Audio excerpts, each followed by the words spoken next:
Day 243. Here we are again, right where it all started. Me and the Boogie Man hanging out at the very balmy 17-degree home.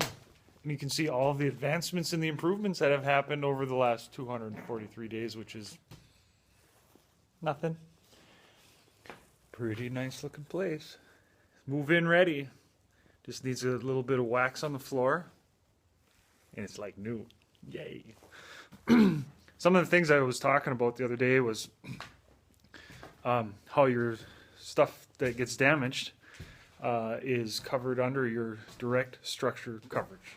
So let's say this house was insured for about 120 grand because we wanted to insure it for a greater amount than what it was actually worth because we thought that would be wise. In hindsight, yeah, that's a really good idea actually. But then when you get into actual cash value of everything, you know, it's a lot less than that. But we opted also for the replacement cost, which is, you know, depreciate your stuff. Even the building materials and stuff like that. And being that this place is rather old, which a lot of houses are, this house was originally built in a pool location and dragged here on logs back in the 20s. So the initial damage, which would be the sheetrock, the flooring, the ceilings, lack thereof now, is the total of that is put against your structure, typically, right? Okay, that makes sense. Anything up and beyond that can sometimes fall into a category which they call ordinance and law, which would be things that once they open up the walls, they find things that aren't up to code, like our wiring. Some of the house had tube and notch, or notch and tube, or something like that. I'm not an electrician. All I know is that stuff, nasty. And you have to get it up into up to code, up to ordinance. So then that cost would go not against your structure. It would actually go into a separate amount that is still covered, but you have to get to that point before you would get reimbursed for that, even, let's say. So we would have to pay all these people to come in and get this house up to code first, and then we would actually get into the structure part of it. See, the problem that we're having with this file is a lot of that stuff that we are considering primary damage from the incident itself, with the steam being boiled into the whole house and everything. A lot of that damage is being put towards ordinance and law. So that does not max out our policy limits, where it should have a long time ago.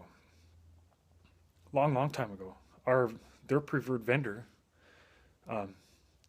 came in and gutted this whole place, mitigated it, which is removed the moisture, supposedly. They did have some fans in here and some dehumidifiers, but it wasn't done properly or long enough or whatever. There is moisture stuck in the floors. There's moisture stuck in the walls and the ceiling, everywhere. So now if we come in and say, well, we need all this mold and stuff taken care of, that's not covered at all. That's up to me, because that is a secondary cause from the original damage, because there wasn't anything to prevent that.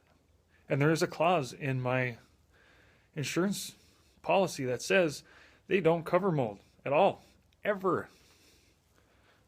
So it kind of leaves us in a situation where we're at so much damage as we cannot afford to fix this house. And we have been told by 3, 4, maybe 5 contractors now that this house is not repairable. We also had a structural engineer come in here, and she stood around, she scratched her head, and she's like, I don't know how you're going to have this thing fixed. I don't know what to tell you. But they did an engineer's report, and they turned that in. And there's about 3 or 4 things on that engineer's report that weren't even addressed. So then when we go to try and get permits, the city's like, we ain't giving you permits. You can't fix that house with this stuff, these guidelines. So then the city condemns the house, takes legal action against yours truly in order to have the house torn down.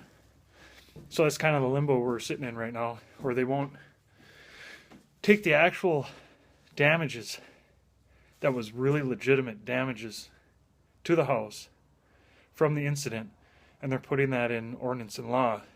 instead of against our actual structure amount. And if they were to do it correctly, like they're supposed to, this would have been over a long time ago. Long time ago. But they're playing little seedy tricks. And I think mostly just to give us that, oh, we're bigger than you. We're State Farm. And have us walk away from it. Well, I can't. I've got children, and I have a wife, and I have pets, and I have better standards than that, than to just be one of them little cowards that walks away and says, oh, well, yeah, it was too bad. So, here we are, 243 days later. Isn't it grand?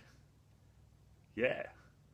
So, I'm going to upload this thing. I'm going to try and maybe find some more links to put underneath there. You guys watch those, or watch last night's 242, and click on those links below and get a little educated on some of this stuff.